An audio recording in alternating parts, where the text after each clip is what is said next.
prosperity and under the leadership of Honorable Prime Minister Shri Narendra Modi. As we complete the first 21st century of the 21st century, geopolitical headwinds, global economic growth, medium term. However, our aspiration for a Vikasit Bharat inspires us, and the transformative work we have done during our government's first 2 terms guides us to march forward resolutely. Our economy is the fastest growing among all major economies. Our development track record for the past 10 years and structural reforms have drawn global attention. Confidence in India's capability and potential has only grown in this period. We see the next 5 years as a unique opportunity to realize Sabka Vikas, stimulating balanced growth of all regions. The great Telugu poet and playwright Gurujada Apparao had said, "Deshamante matti kadoy, deshamante manushuloy," meaning a country is not just its soil, a country is its people.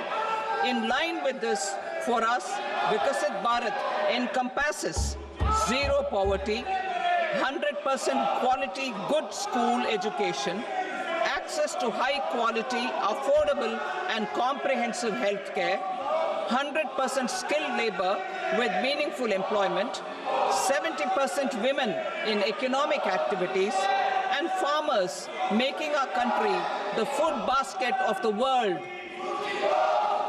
In this budget, the proposed development measures span 10 broad areas, focusing on Garib, youth, Annadata, and Nari, spurring agricultural growth and productivity, building rural prosperity and resilience, taking everyone together on an inclusive growth path, boosting manufacturing and furthering Make in India, supporting MSMEs, enabling employment-led development, investing in people, economy, and innovation, securing energy supplies, promoting exports, and nurturing innovation. For this journey of development, our 4 powerful engines are agriculture, MSME, investments, and exports. The fuel, our reforms, our guiding spirit, inclusivity, and the destination, Vikasit Bharat. This budget aims to initiate transformative reforms across 6 domains. During the first 5 years, these will augment our growth potential and global competitiveness. The domains are taxation, power sector, urban development, mining, financial sector, and regulatory reforms. Agriculture as the first engine. Now I move to specific proposals, beginning with agriculture as the first engine.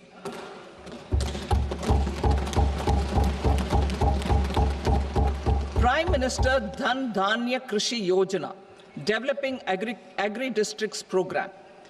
Motivated by the success of the aspirational district program, our government will undertake a Prime Minister Dhan Dhanya Krishi Yojana in partnership with states. Through the convergence of existing schemes and specialized measures, the program will cover 100 districts with low productivity, moderate crop intensity, and below average credit parameters. It aims to 1. Enhance agricultural productivity, 2. Adopt crop diversification and sustainable agricultural practices, 3. Augment post-harvest storage at the panchayat and block level, 4. Improve irrigation facilities, and 5. Facilitate availability of long-term and short-term credit. This program is likely to help 1.7 crore farmers. Building rural prosperity and resilience. A comprehensive multi-sectoral rural prosperity and resilience program will be launched in partnership with the states. This will address underemployment in agriculture through skilling, investment, technology, and invigorating the rural economy. The goal is to generate ample opportunities in rural areas so that migration is an option but not a necessity. The program will focus on rural women, young farmers, rural youth, marginal and small farmers, and landless families. The details are in Annexure A. Domestic best practices will be incorporated, and appropriate technical and financial assistance will be sought from multilateral development banks. In Phase 1, 100 developing agri-districts will be covered. Atmanirbharta in pulses. Our government is implementing the National Mission for Edible Oilseed for achieving Atmanirbharta in edible oils. Our farmers have the capability to grow enough for our needs and more. 10 years ago, we made concerted efforts and succeeded in achieving near self-sufficiency in pulses. Farmers responded to the need by increasing the cultivated area by 50%, and government arranged for procurement and remunerative prices. Since then, with rising incomes and better affordability, our consumption of pulses has increased significantly. Our government will now launch a 6-year mission for Atmanirbharta in pulses with a special focus on Tuar, Urad, and Masoor. Details are in Annexure B. Central agencies such as NAFED and NCCF will be ready to procure these 3 pulses as much as offered during the next 4 years from farmers who register with these agencies and enter into agreements. Comprehensive program for vegetables and fruits. It is encouraging that our people are increasingly becoming aware of their nutritional needs. It is a sign of a society becoming healthier. With rising income levels, the consumption of vegetables, fruits, and Shri Anna is increasing significantly. A comprehensive program to promote production, efficient supplies, processing, and remunerative prices for farmers will be launched in partnership with the states. Appropriate institutional mechanisms for implementation and participation of farmer producer organizations and cooperatives will be set up. Makhana board in Bihar. For this, there is a special opportunity for the people of Bihar. A Makhana board will be established in the state to improve production, processing, value addition, and marketing of Makhana. The people engaged in these activities will be organized into FPOs.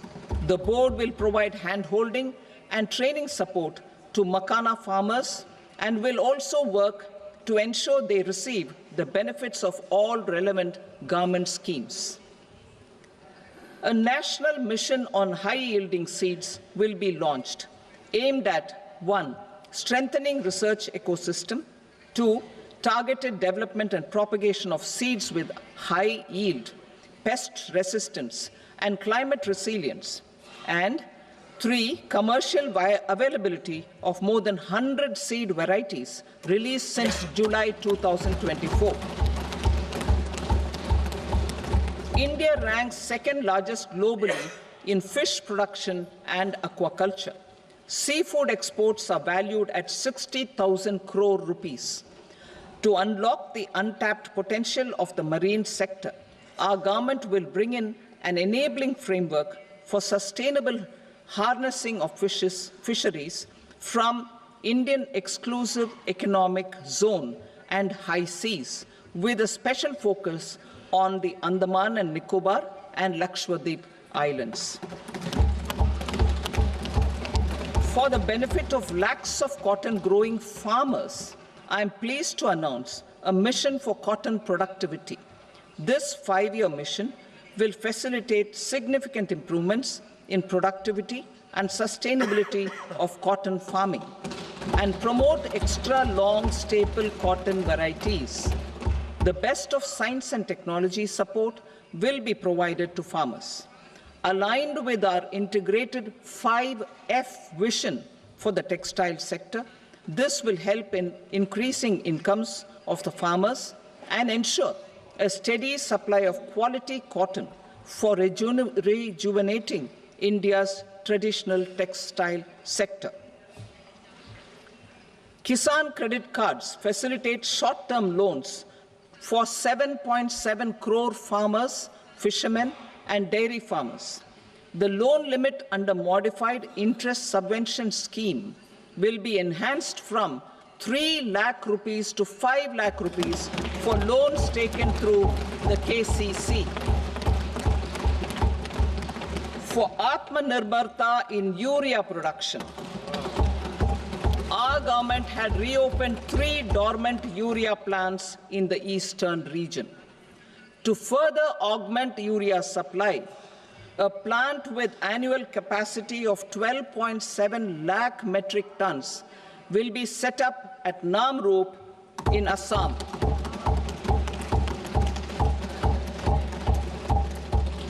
India Post, with 1.5 lakh rural post offices, complemented by the India Post Payment Bank and a vast network of 2.4 lakh Dak Sevaks, will be repositioned to act as a catalyst for the rural economy. Details are at Annexure C. India Post will also be transformed as a large public logistics organization.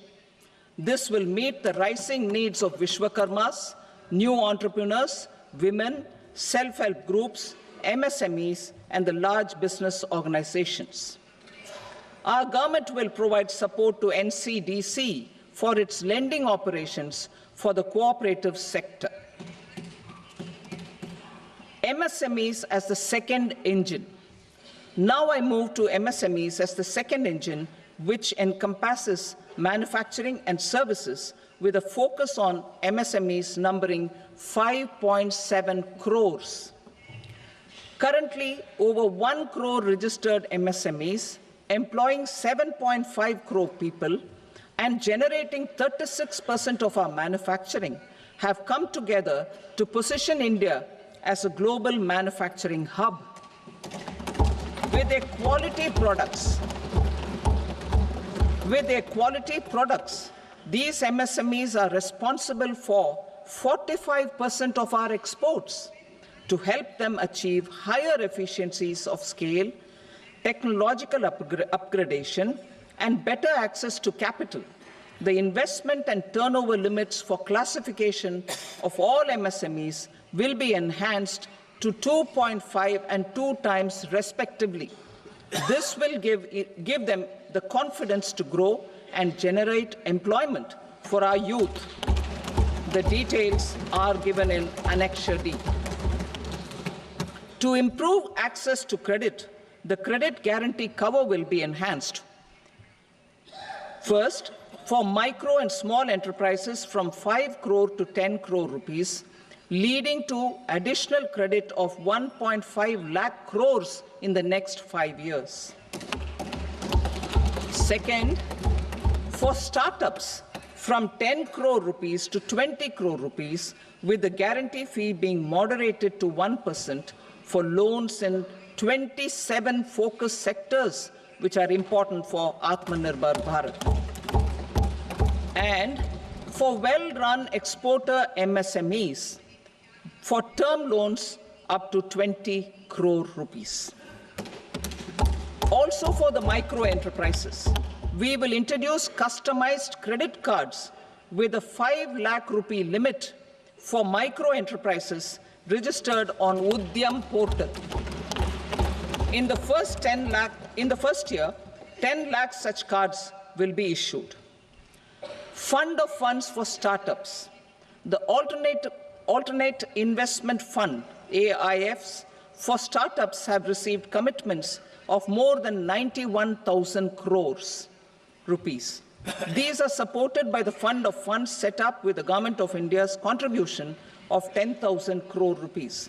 Now, a new fund of funds with expanded scope and a fresh contribution of another 10,000 crore rupees will be set up.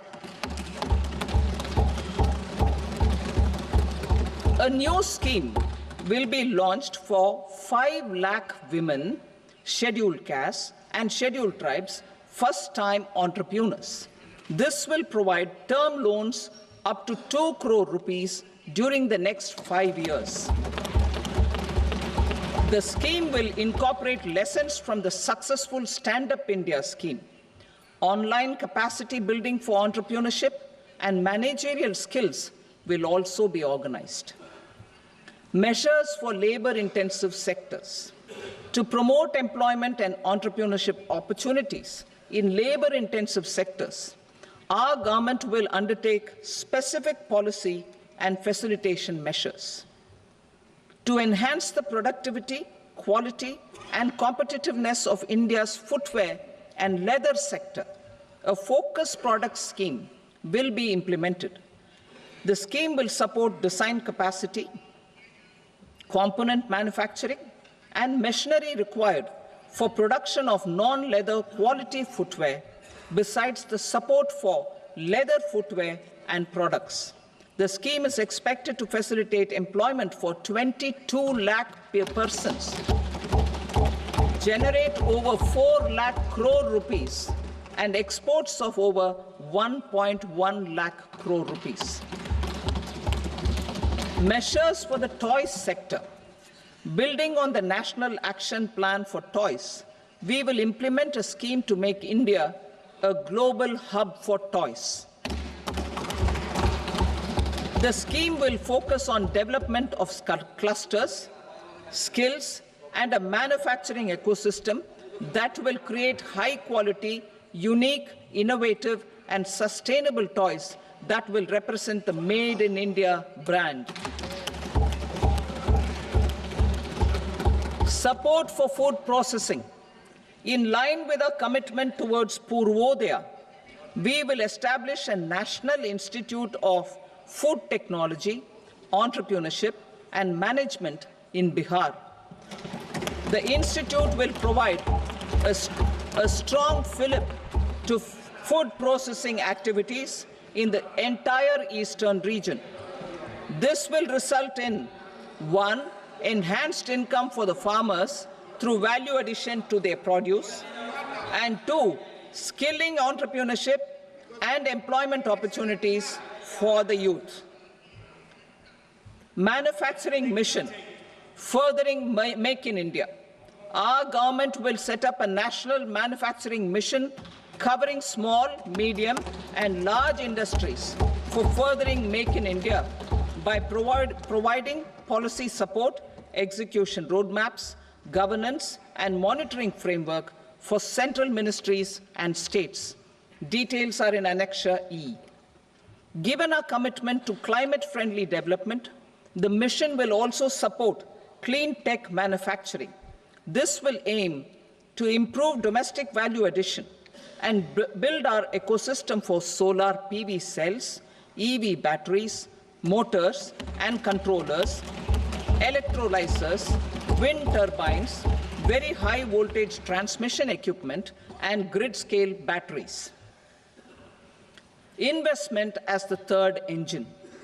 Now I move to investment as the third engine, which encompasses investing in people, investing in the economy, and investing in innovation. Investing in people. Saksham Anganwadi and Poshan 2.0. Saksham Anganwadi and Poshan 2.0 program provides nutritional support to more than 8 crore children, 1 crore pregnant women and lactating mothers all over the country, and about 20 lakh adolescent girls in aspirational districts and the Northeast region. The cost norms for these nutritional support will be enhanced appropriately. Atal Tinkering Labs. 50,000 Atal Tinkering Labs will be set up in government schools in the next 5 years to cultivate the spirit of curiosity and innovation and foster a scientific temper among young minds. Broadband connectivity to government secondary schools and PHCs. Broadband connectivity will be provided to all government secondary schools and primary health centers in rural areas under the BharatNet project. Bharatiya Bhasha Pustak scheme. We propose to implement a Bharatiya Bhasha Pustak scheme to provide digital form Indian language books for schools and for higher education. This aims to help students understand their subjects better and in their language. National Centers of Excellence for Skilling. Building on the initiative announced in the July 24 budget, 5 national centers of excellence for skilling will be set up with global expertise and partnerships to equip our youth with the skills required for Make for India, Make for the World manufacturing. The partnership will cover curriculum design, training of trainers, and a skills certification framework and periodic reviews. Expansion of capacity in IITs. Total number of students in 23 IITs has increased 100% from 65,000 to 1.35 lakh in the past 10 years.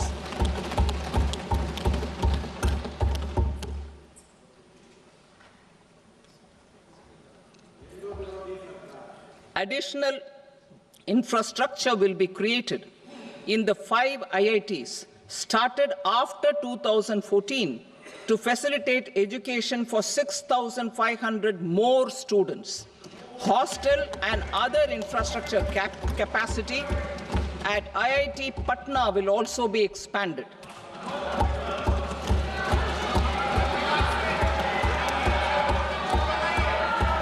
Center of Excellence.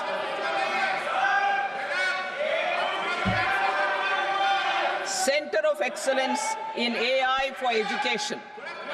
I had announced 3 centers of excellence in artificial intelligence for agriculture, health, and sustainable cities in 2023. Now a center of excellence in artificial intelligence for education will be set up with a total outlay of 500 crores. Expansion of medical education. Our government has added almost 1.1 lakh undergraduate and postgraduate medical education seats in 10 years, an increase of 130%. In the next year, 10,000 additional seats will be added in medical colleges and hospitals towards the goal of adding 75,000 seats in the next 5 years. Daycare cancer centers in all district hospitals. Our government will facilitate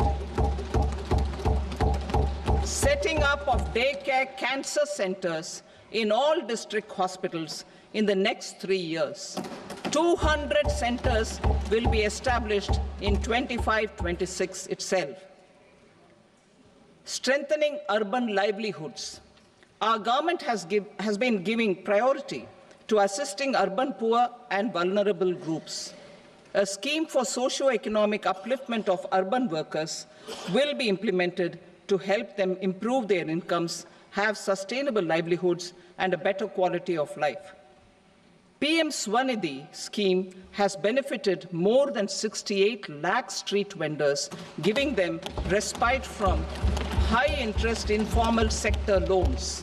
Building on this success, the scheme will be revamped with enhanced loans from banks, UPI-linked credit cards with 30,000 rupees limit, and capacity building support. Social Security scheme for welfare of online platform workers.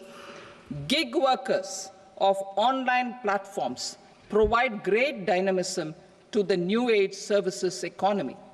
Recognizing their contribution, our government will arrange for their identity cards and registration on the e-Shram portal. They will be provided health care under PM Jan Arogya Yojana. This measure is likely to assist nearly 1 crore gig workers.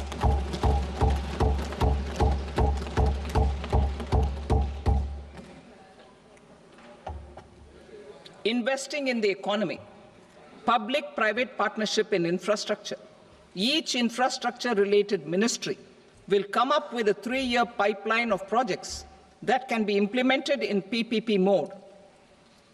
States will also be encouraged to do so and can seek support from the India Infrastructure Project Development Fund, which is a scheme to prepare PPP proposals. Support to states for infrastructure.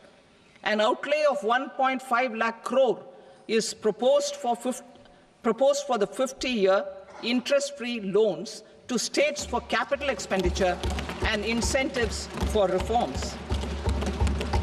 Building on the success of the first asset monetization plan announced in 2021, the second plan for 2025 to 30 will be launched to plow back capital of 10 lakh crore in new projects.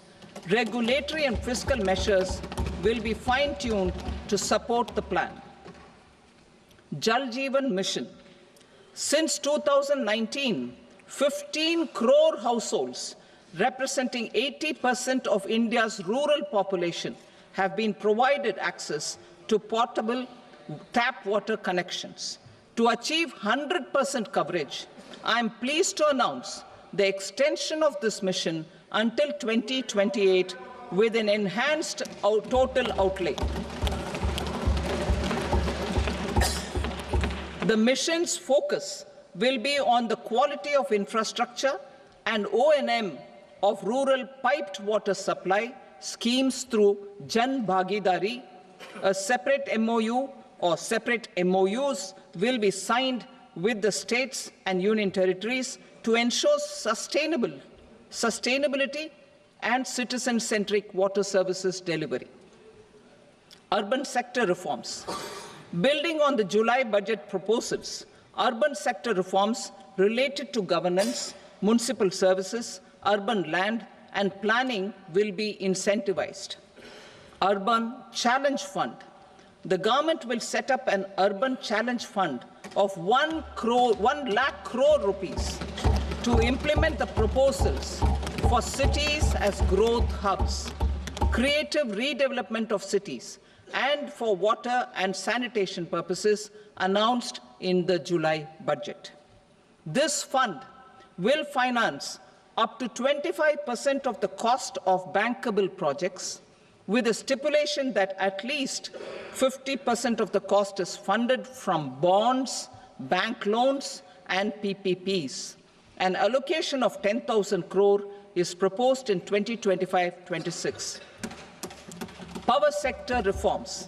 We will incentivize electricity distribution reforms and augmentation of intra-state transmission capacity by states. This will improve financial health and capacity of electricity companies. Additional borrowing of 0.5% of GSDP will be allowed to states contingent on these reforms. Nuclear energy mission for Vikasit Bharat. Development of at least 100 gigawatt of nuclear energy by 2047 is essential for our energy transition efforts. For an active partnership with the private sector towards this goal, amendments to the Atomic Energy Act and the Civil Liability for Nuclear Damage Act will be taken up. A nuclear energy mission for research and development of small modular reactors with an outlay of 20,000 crore will be set up. At least 5 indigenously developed small modular reactors will be operationalized by 2033. Shipbuilding. The shipbuilding financial assistance policy will be revamped to address cost disadvantages. This will also include credit notes for shipbreaking in Indian yards to promote the circular economy. Large ships above a specified size will be included in the infrastructure harmonized master list. Shipbuilding clusters will be facilitated to increase the range, categories, and capacity of ships. This will include additional infrastructure, facilities, skilling, and technology to develop the entire ecosystem. Maritime Development Fund. For long-term financing for the maritime industry, a Maritime Development Fund with a corpus of 25,000 crore rupees will be set up. This will be for distributed support and promoting competition. This will have up to 49% contribution by the government, and the balance will be mobilized from ports and from private sector. UDAN regional connectivity schemes. UDAN has enabled 1.5 crore middle-class people to meet their aspirations for speedier travel.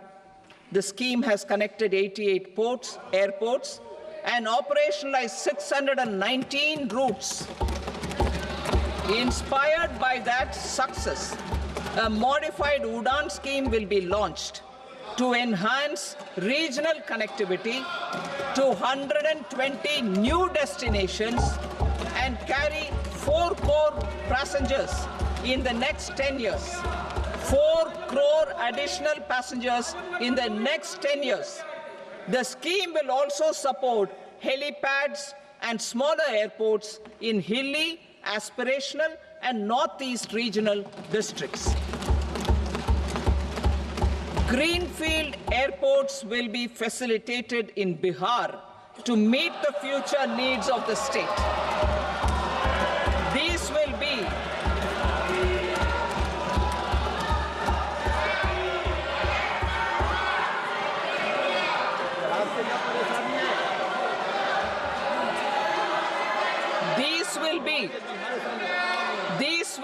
in addition to the expansion of the capacity of Patna Airport and a brownfield airport in Beta.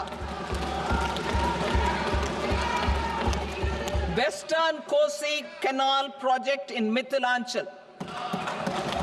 Financial support will be provided for the Western Kosi Canal ERM project, benefiting a large number of farmers, cultivating over 50,000 hectares of land in the Mithilanchal region of Bihar. Mining sector reforms.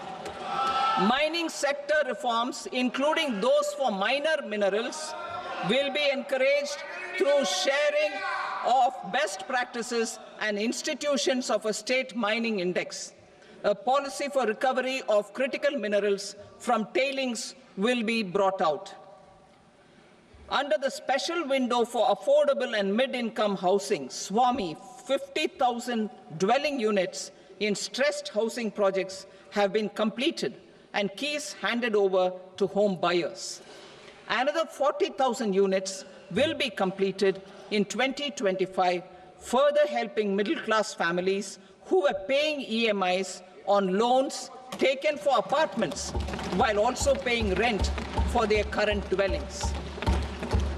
Building on this success, SWAMI Fund 2 will be established as a blended finance facility with contribution from the government, banks, and private investors. This fund of 15,000 crore rupees will aim for expeditious completion of another 1 lakh units. PM Gati Shakti data for private sector. For furthering PPPs and assisting the private sector in project planning, access to relevant data and maps from the PM Gati Shakti portal will be provided. Tourism for employment-led growth. Top 50 tourist destination sites in the country will be developed in partnership with states through a challenge mode. Land for building key infrastructure will have to be provided by the states. Hotels in these destinations will be included in the infrastructure harmonized list. The following measures will be taken for facilitating employment-led growth. Organizing intensive skill development programs for our youth, including in institutes of hospitality management, providing mudra loans for homestays, improving ease of travel and connectivity to tourist destinations, providing performance-linked incentives to states for effective destination management, including tourist amenities, cleanliness, and marketing efforts, and introducing streamlined e-visa facilities along with visa fee waivers for certain tourist groups. Continuing with the emphasis on places of spiritual and religious significance in the July budget, there will be a special focus on destinations related to the life and times of Lord Buddha. Medical tourism and heal in India. Medical tourism and heal in India will be promoted in partnership with the private sector, along with capacity building and easier visa norms. Investing in innovation. To implement private sector-driven research, development, and innovation initiatives announced in the July budget, I am now allocating 20,000 crore rupees for this purpose. A deep tech fund of funds will also be explored to catalyze the next generation startups as a part of this initiative. In the next 5 years, under the PM Research Fellowship Scheme, we will provide 10,000 fellowships for technological research in IITs and IISc with enhanced financial support.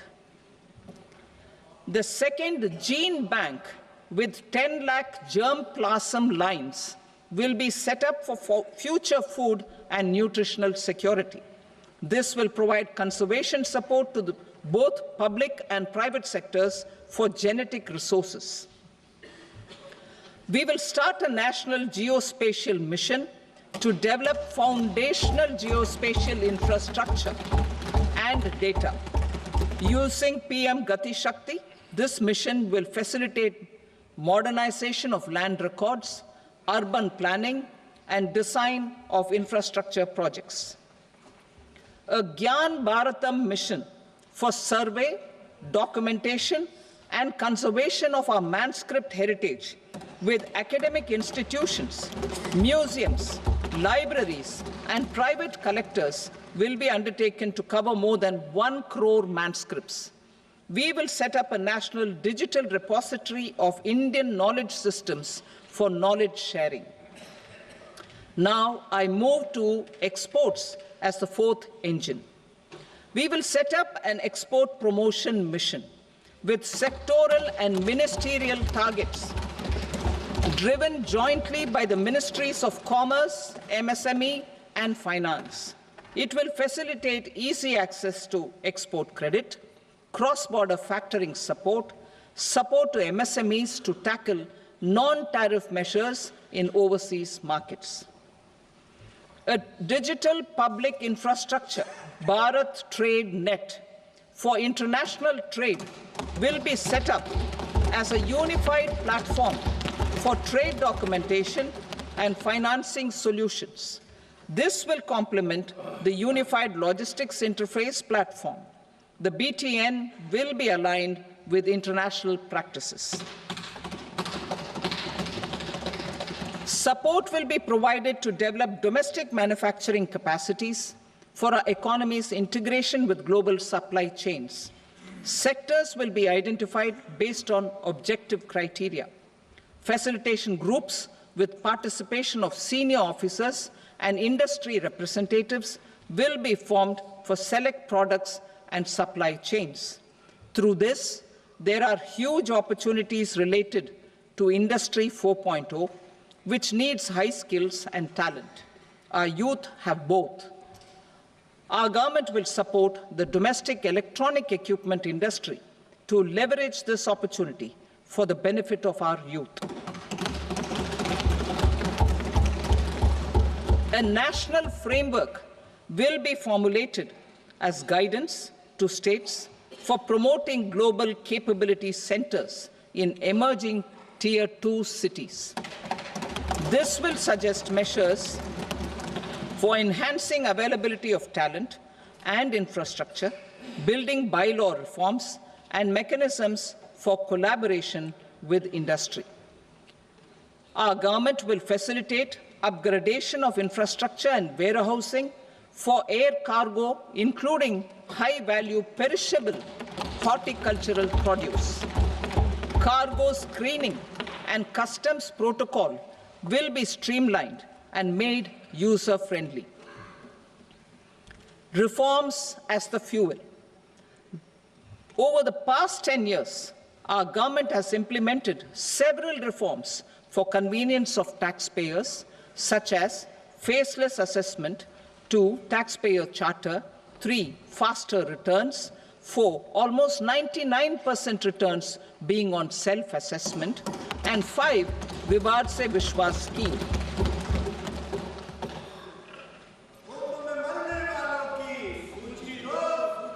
Continuing these efforts, I reaffirm the commitment of the Tax Department to trust first, scrutinize later. I also propose to introduce the new income tax bill next week. I will detail the indirect tax reforms and changes in direct taxes in Part B. Financial sector reforms. The FDI limit for the insurance sector will be raised from 74 to 100%. This enhanced limit will be available for those companies which invest the entire premium in India. The current guardrails and conditionalities associated with foreign investment will be reviewed and simplified. The services of India Post Payment Bank will be deepened and expanded in rural areas. NABFID will set up a partial credit enhancement facility for corporate bonds for infrastructure. Public sector banks will develop Grameen Credit Score Framework to serve the credit needs of SHG members and people in rural areas. A forum for regulatory coordination and development of pension products will be set up. To implement the earlier announcement on simplifying the KYC processes, the revamped Central KYC Registry will be rolled out in 2025. We will also implement a streamlined system for periodic updating. Requirements and procedures for speedy approval of company mergers will be rationalized. The scope for fast-track mergers will also be widened and the process made simpler. As proposed in the interim budget, we signed bilateral investment treaties with 2 countries in 2024 to encourage sustained foreign investment, and in the spirit of First Develop India, the current model BIT will be revamped and made more investor-friendly. In the last 10 years, in several aspects, including financial and non-financial, our government has demonstrated a steadfast commitment to ease of doing business. We are determined to ensure that our regulations must keep up with technological innovations and global policy developments. A light-touch regulatory framework based on principles and trust will unleash productivity and employment. Through this framework, we will update regulations that were made under old laws. To develop this modern, flexible, people-friendly, and trust-based regulatory framework appropriate for the 21st century, I propose 4 specific measures. A high-level committee for regulatory reforms will be set up for a review of all non-financial sector regulations, certifications, licenses, and permissions. The committee will be expected to make recommendations within a year. The objective is to strengthen trust-based economic governance and take transformational measures to enhance ease of doing business, especially in matters of inspection and compliances. States will be encouraged to join in this endeavour. An investment friendliness index of states will be launched in 2025 to further the spirit of competitive, cooperative federalism. Under the Financial Stability and Development Council, a mechanism will be set up to evaluate impact of the current financial regulations and subsidiary instructions. It will also formulate a framework to enhance their responsiveness and development of the financial sector. In the Jan Vishwas Act 2023, more than 180 legal provisions were decriminalized. Our government will now bring up the Jan Vishwas Bill 2.0 to decriminalize more than 100 provisions in various laws. I now move to fiscal policy. In the July budget, I had committed to staying the course for fiscal consolidation. Our endeavour will be to keep the fiscal deficit each year such that central government debt remains on a declining path as a percentage of the GDP. The roadmap for the next 6 years has been detailed in the FRBM statement. Revised estimates for 2024-25. The revised estimate of the total receipts other than borrowings is 31.47 lakh crore rupees, of which the net tax receipts are 25.57 lakh crore rupees. The revised estimate of the total expenditure is 47.16 lakh crore rupees, of which the capital expenditure is about 10.18 lakh crore rupees. The revised estimate of the fiscal deficit is 4.8% of the GDP. Budget estimates for 25-26. Coming to 25-26, the total receipts other than borrowings and total expenditure are estimated at 34.96 lakh crore rupees and 50.65 lakh crore rupees respectively.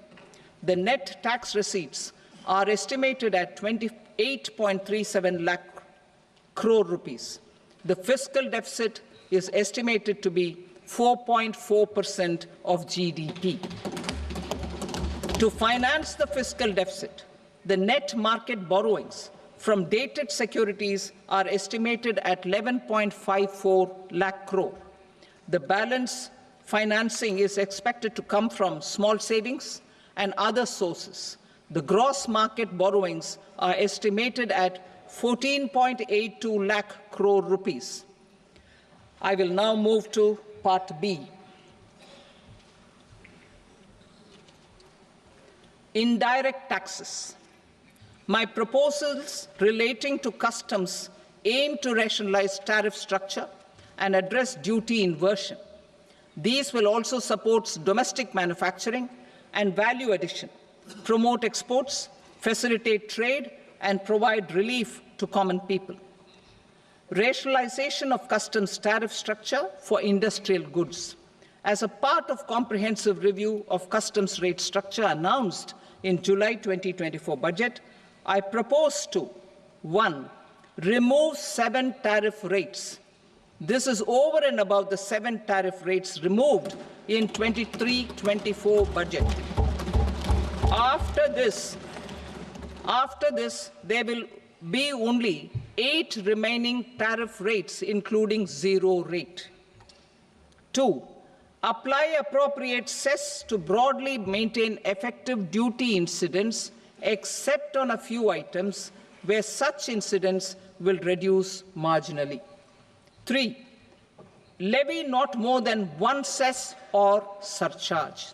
Therefore, I propose to exempt social welfare surcharge on 82 tariff lines that are subject to a cess. I shall now take up sector-specific proposals.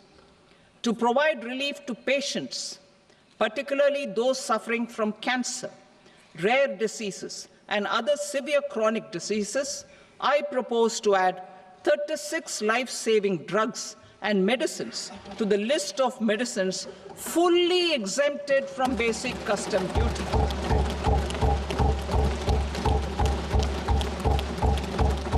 I also propose to add 6 life-saving medicines to the list attracting concessional custom duty of 5%. Full exemption and concessional duty will also respectively apply on the bulk drugs for manufacture of the above. Specified drugs and medicines under patient assistance programs run by the pharmaceutical companies are fully exempt from BCD, provided the medicines are supplied free of cost to the patients. I propose to add 37 more medicines along with 13 new patient assistance programs. Support to domestic manufacturing and value addition. Critical minerals.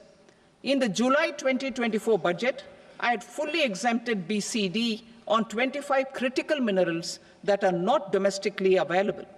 I had also reduced BCD of 2 other such minerals to provide a major fillip to their processing, especially by MSMEs. Now, I propose to fully exempt cobalt powder and waste, the scrap of lithium-ion battery, lead, zinc, and 12 more critical minerals. This will help secure their availability for manufacturing in India and promote more jobs for our youth. To promote domestic production of technical textile products such as agro-textiles, medical textiles, and geotextiles at competitive prices, I propose to add 2 more types of shuttle-less looms to the list of fully exempted textile machinery. I also propose to revise the BCD rate on knitted fabrics covered by 9 tariff lines from 10 or 20 to 20% or 115 rupees per kg, whichever is higher. Electronic goods. In line with our Make in India policy and to rectify inverted duty structure, I propose to increase the BCD on interactive flat panel display from 10% to 20% and reduce the BCD to 5% on open cell and other components. In 23-24 budget, for the manufacture of open cells of LCD, LED TVs, I had reduced the BCD on parts of open cells from 5% to 2.5%. To further boost the manufacture of such open cells, the BCD on these parts will now stand exempted. Lithium-ion battery. To the list of exempted capital goods, I propose to add 35 additional capital goods for EV battery manufacturing and 28 additional capital goods for mobile phone battery manufacturing. This will boost domestic manufacture of lithium-ion batteries, both for mobile phones and for electric vehicles. Shipping sector. Considering that shipbuilding has a long gestation period, I propose to continue the exemption of BCD on raw materials, components, consumables, or parts for the manufacture of ships for another 10 years.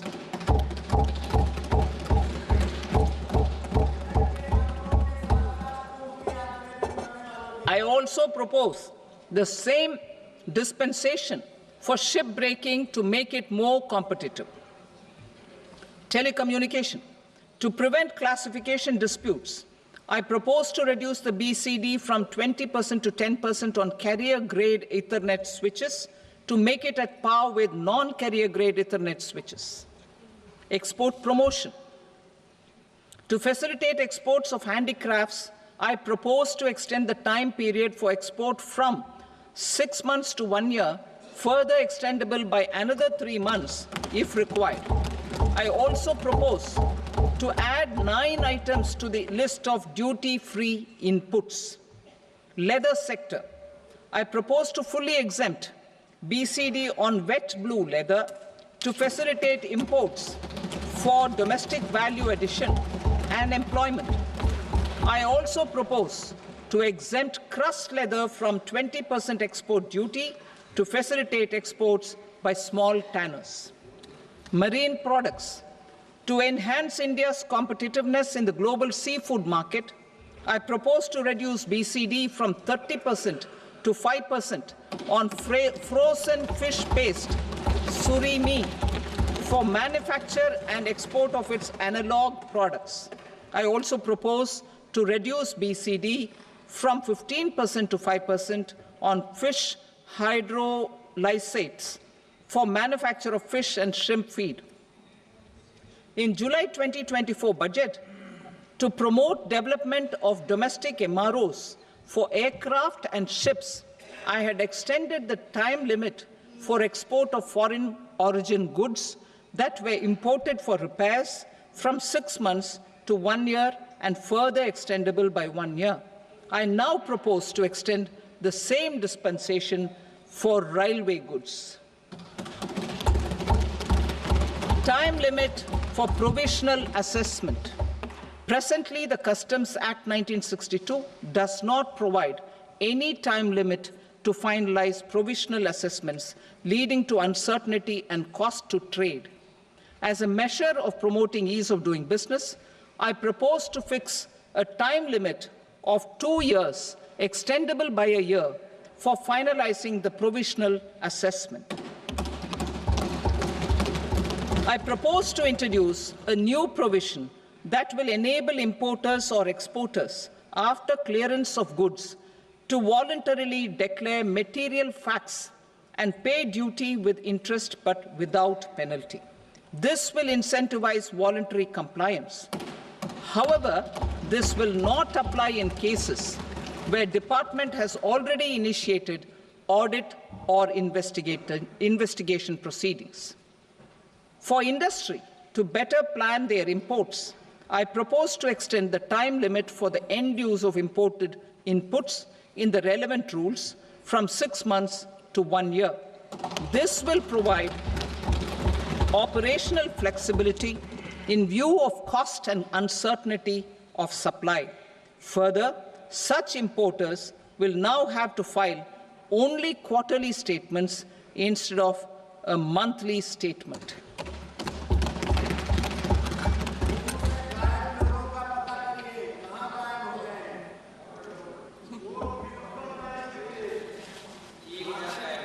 I now come to my direct tax proposals. In Part A, I have briefly underlined taxation reforms as one of key reforms to realize our vision of Vikasit Bharat. In respect of criminal law, our government had earlier ushered in Bharatiya Nyaya Sanhita, replacing Bharatiya Danda Sanhita.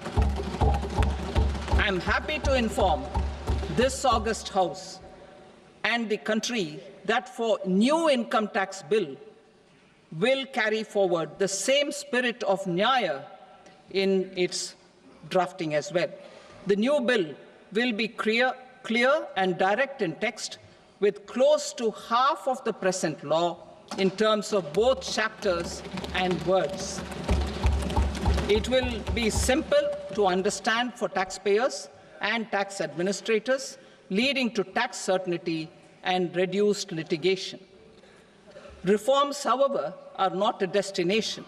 They are means to achieve good governance for our people and economy. Providing good governance primarily involves being responsive. The Tirukural captures this in verse 542, which reads, "Vaanokki vaazhum ulagallam, mannavan kol nokki vaazhum kudi," meaning, just as the living beings live expecting rains, citizens live expecting good governance.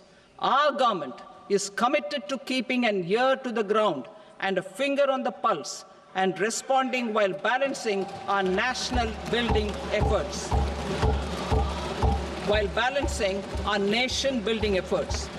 The following measures will detail just how our government will, under the guidance of PM Modi, has taken steps to understand and address. I repeat that sentence, sir. The following measures will detail just how our government, under the guidance of PM Modi, has taken steps to understand and address the needs voiced by our citizens. My tax proposals are guided by this spirit. The objectives of my proposals are as follows. Personal income tax reforms with special focus on middle class. Rationalization of TDS and TCS for easing difficulties. Encouraging voluntary compliance. Reducing compliance burden. Ease of doing business, employment and investment. I will come to my proposal on personal income tax towards the end. TDS and TCS, rationalization for easing difficulties. I propose to rationalize tax deduction at source, TDS, by reducing the number of rates and thresholds above which TDS is deducted. Further, threshold amounts for tax deduction will be increased for better clarity and uniformity. The limit for tax deduction on interest for senior citizens is being doubled from the present 50,000 rupees to 1 lakh rupees. Similarly, the annual limit of 2.40 lakh rupees for TDS on rent is being increased to 6 lakh rupees. This will reduce the number of transactions liable to TDS, thus benefiting small taxpayers receiving small payments. The threshold to collect tax at source, the TCS, on remittances under RBI's liberalized remittance scheme, the LRS, is proposed to be increased from 7 lakh to 10 lakhs. I also propose to remove TCS on remittances for education purposes, where such remittances is out of a loan taken from a specified financial institution. Both TDS and TCS are being applied on any transaction related to sale of goods. To prevent such compliance difficulties, I propose to omit the TCS. I also propose that the provisions of the higher TDS deduction will now apply only in non-PAN cases. In July 2024, the delay for payment of TDS up to the due date of filing statement was decriminalized. I propose to provide the same relaxation to TCS provisions as well. The government under the leadership of Prime Minister Modi believes in Sabka Saath, Sabka Vikas, Sabka Vishwas and Sabka Prayas. In line with this, we brought in updated return facility in 2022 for voluntary compliance by taxpayers who had omitted to report their correct income. Our trust in taxpayers was proved right. Nearly 90 lakh taxpayers voluntarily updated their incomes by paying additional tax. Taking this trust further, I now propose to extend the time limit to file updated returns for any assessment year from the current limit of 2 years to 4 years. I propose to reduce the compliance burden for small charitable trusts and institutions by increasing their period of registration from 5 years to 10 years. It is also proposed that disproportionate consequences do not arise for minor defaults, such as incomplete applications filed by charitable entities.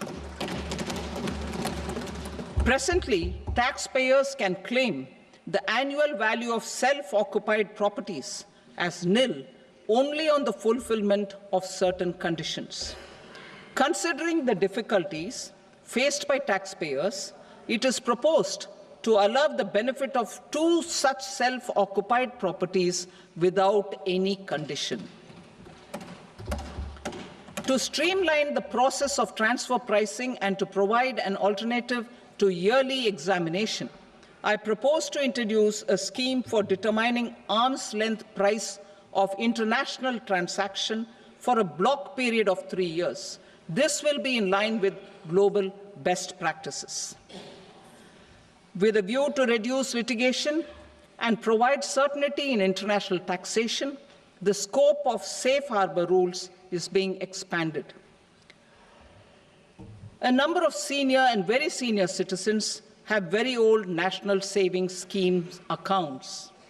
As interest is no longer payable on such accounts, I propose to exempt withdrawals made from NSS by individuals on or after 29th August 2024.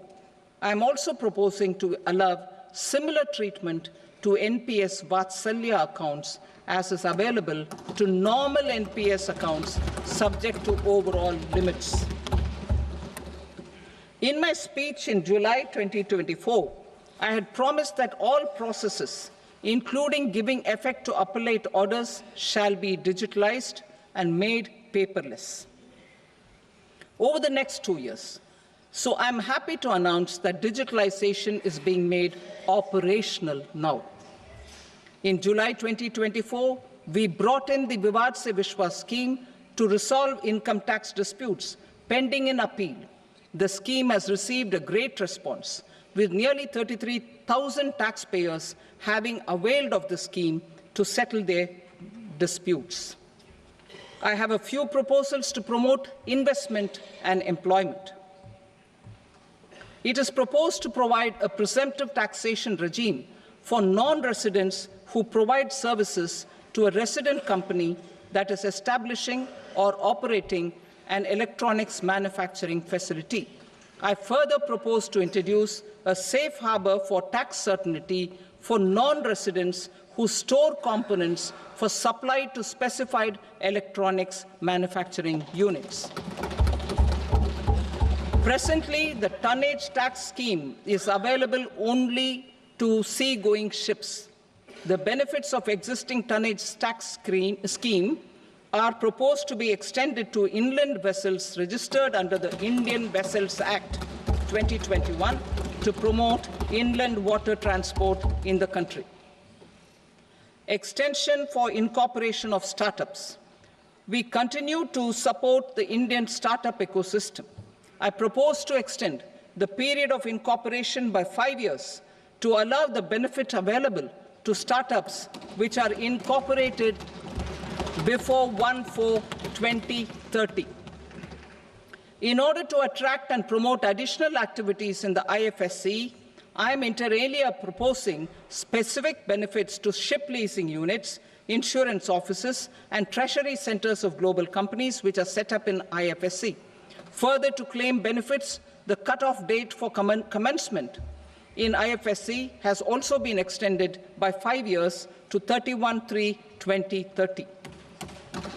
Category 1 and Category 2 AIFs are undertaking investments in infrastructure and other such sectors.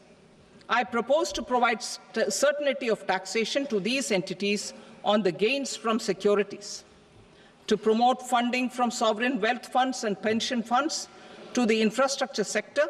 I propose to extend the date of making an investment by 5 more years up to 31st March 2030.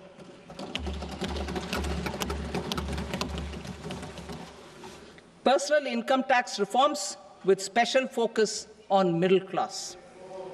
Democracy, demography, and demand are the key support pillars in our journey towards Vikasit Bharat. The middle class provides strength for India's growth.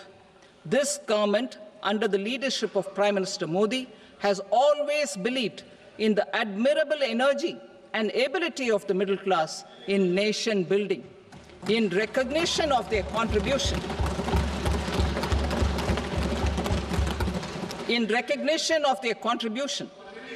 we have periodically reduced their tax burden.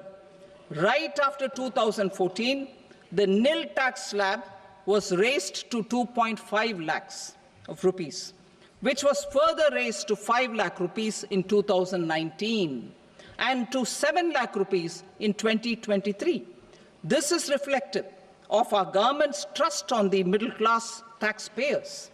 I am now happy to announce that there will be no income tax payable up to income of 12 lakh rupees.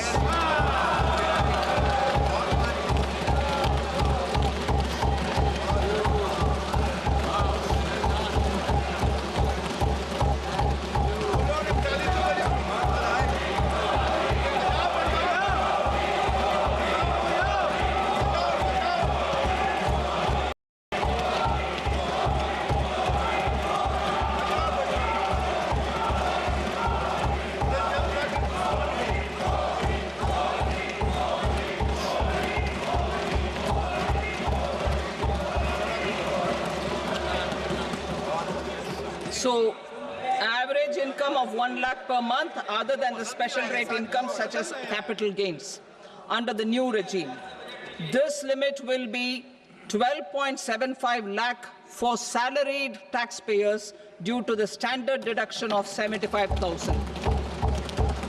Slabs and rates are being changed across the board to benefit all taxpayers. The new structure will substantially reduce the taxes of the middle class and leave more money in their hands, boosting household consumption, savings, and investment. In the new tax regime, I propose to revise tax rate structures as follows: 0 to 4 lakh rupees nil, 4.8 lakh rupees to 4 to 8 lakh rupees 5%, 8 to 12 lakh rupees 10%, 12 to 16 lakh rupees 15%, 16 to 20 lakh rupees 20%, 20 to 24 lakh rupees 25%, and above 24 lakh rupees 30%. To taxpayers up to 12 lakh of normal income other than special rate income such as capital gains. I read that again. To taxpayers up to 12 lakh of income other than special rate income such as capital gains, tax rebate is being provided in addition to the benefit due to slab rate reduction in such a manner that there is no tax payable by them. The total tax benefit of slab rate changes and rebate at different income levels can be illustrated with a few examples. A taxpayer in the new regime with an income of 12 lakh rupees will get a benefit of 80,000 rupees in tax, which is 100% of tax payable as per the existing rates.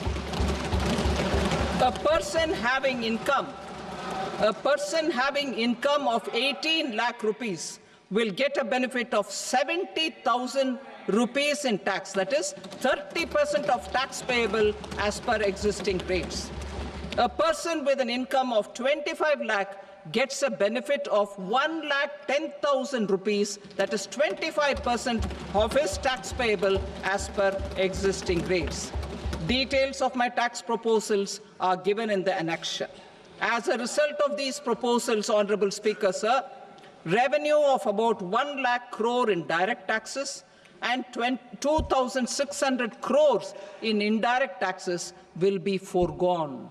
Mr. Speaker, sir, with this, I commend the budget to this august House.